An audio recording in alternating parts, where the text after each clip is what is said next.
안녕하세요. 따뜻한 이야기하기 민약사입니다. 우리 주변에 알레르기 비염으로 고생하시는 분들 많죠.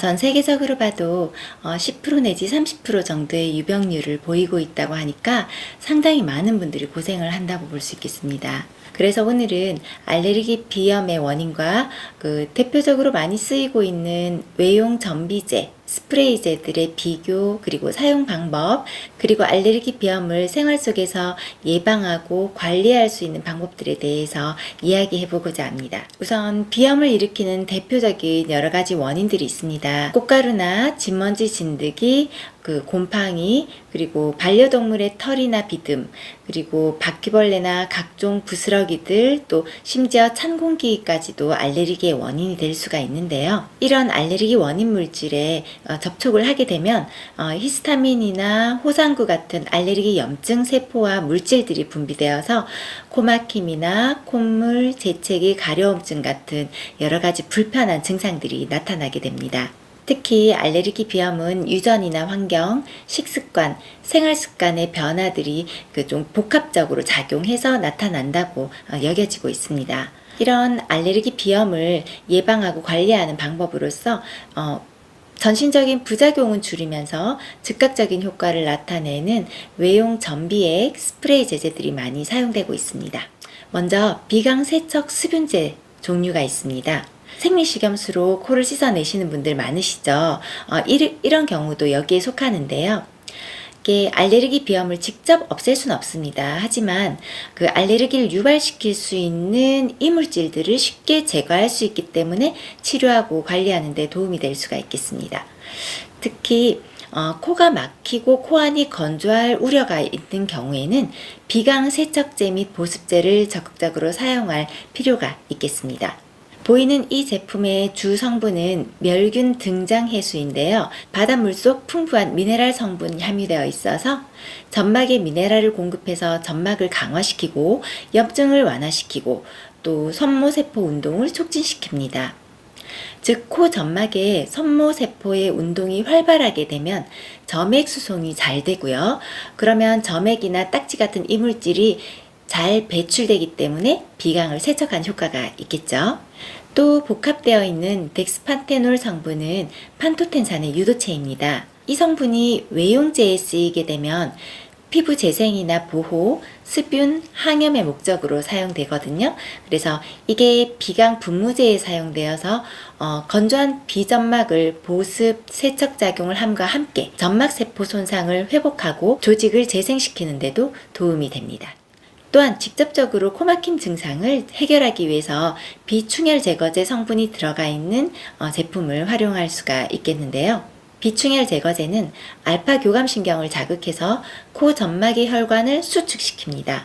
그러면 부어있던 코 점막이 싹 가라앉으면서 코막힘 증상이 개선되는 거죠. 비충혈 제거제의 성분에 따라서 작용 발현 시간과 지속 시간이 각각 다르고요. 이게 표로 정리되어 있습니다. 우선 오트리빈 많이 아시죠? 그 오트리빈은 자일로메타졸린이라는 비충혈 제거제 단일 성분입니다. 이 오트리빈의 작용 발현 시간은 10분 이내이면서 8시간 간격으로 하루 3번까지 사용이 가능합니다. 농도에 따라서 2살 내지 12세 미만 소아에게 사용 가능한 0.05% 비강 분무액과 12세 이상 사용 가능한 0.1% 분무제가 있습니다. 오트리빈이 단일 성분으로 되어 있어서 코막힘에 즉각적인 도움을 준다면 이 제품은 자일로메타졸린의 항히스타민제가 더 복합되어 있는 제품입니다. 항히스타민제인 클로르페니라민이 같이 들어가 있어서 코막힘뿐만 아니라 콧물을 동반한 비염 증상에도 효과를 볼 수 있다는 장점이 있습니다. 다음으로 옥시메타졸린 제제는 25초 이내로 신속하게 작용합니다. 지속시간도 12시간 정도로 길게 나타납니다. 이 제품 역시 옥시메타졸린의 항히스타민제가 복합되어 있어서 코막힘, 콧물에 같이 효과가 있습니다. 1일 2회까지 사용 가능하고요. 7세부터 사용할 수 있습니다. 나파졸린 성분은 작용 발현 시간이 10분 내외로 약간 느린 편입니다. 이 제품은 나파졸린이 함유되어 있는 복합제인데요.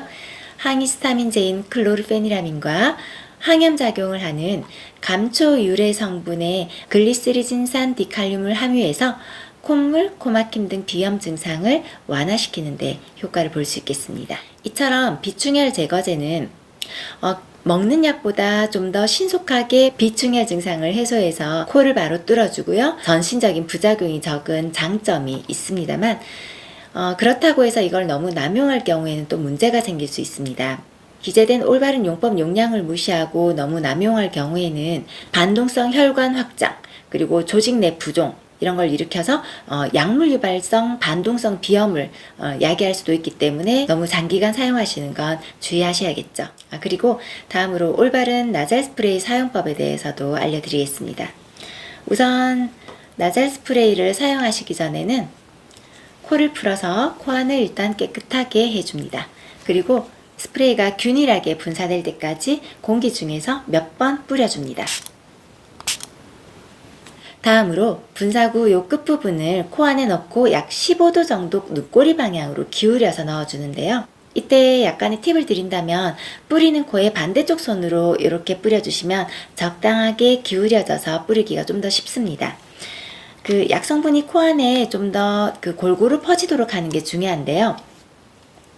너무 안쪽으로 뿌리게 되면 비중격을 직접 자극하기 때문에 점막을 손상시키거나 코피가 나거나 이럴 수가 있고요. 그리고 너무 바깥쪽으로 뿌리게 되면 제대로 약이 흡수가 되지 않을 수가 있겠죠. 그리고 뿌린 후에는 약 5초 정도 숨을 멈췄다가 입으로 서서히 숨을 내쉬도록 합니다. 만약 다른 전비제와 이 비충혈 제거제를 같이 사용하시게 된다면 다른 전비제를 먼저 사용하신 다음에 한 10분 정도 있다가 비충혈 제거제를 사용하시는 걸 권해드립니다. 마지막으로 알레르기 비염 예방 수칙에 대해서도 좀 알려드리겠습니다. 우선 외출하실 때는 반드시 마스크나 안경을 착용하셔서 최대한 외부 알러지 항원을 좀 차단하는 게 좋겠죠. 그리고 귀가하시고는 옷을 반드시 털어주시고 몸을 씻어주셔서 먼지나 이런 것들 때문에 코점막이 가해지는 자극이 좀 적도록 해주셔야 되겠습니다. 또 앞에서 말씀드린 알러지 원인이 되는 진먼지 진드기나 반려동물의 털 이런 것들을 피하기 위해서는 좀 자주 집안을 환기시켜 주시고 청소해 주시는 게 좋겠고요. 그리고 공기가 너무 건조해도 비염을 악화시킬 수가 있겠습니다. 그래서 실내 습도도 한 40 내지 50% 정도로 적당하게 유지해 주시는 게 좋겠습니다. 그리고 평소에 물을 좀 자주 마시고 과일과 채소를 충분히 섭취해 주시고요. 충분한 수면과 휴식을 취해 주시고요. 그리고 금연, 금주, 규칙적인 운동 이런 것들로 면역력을 길러주시는 게 좋겠습니다. 특히나 외식을 자주 해서 인스턴트 음식 섭취량이 높고 특정 영양소 결핍의 위험성이 높은 경우에는 또 알레르기 비염이 좀 더 발생할 가능성이 높다고 합니다. 그렇기 때문에 균형 잡힌 영양 섭취와 올바른 식습관으로 알레르기 질환을 방지할 수 있도록 노력해 주셔야 되겠죠. 지금까지는 알레르기 비염의 관리 방법으로 외부에서 들어오는 음식 항원을 제한하는 방법을 알려드렸다면 내인적인 면역 관리도 상당히 중요하다고 할 수 있겠습니다.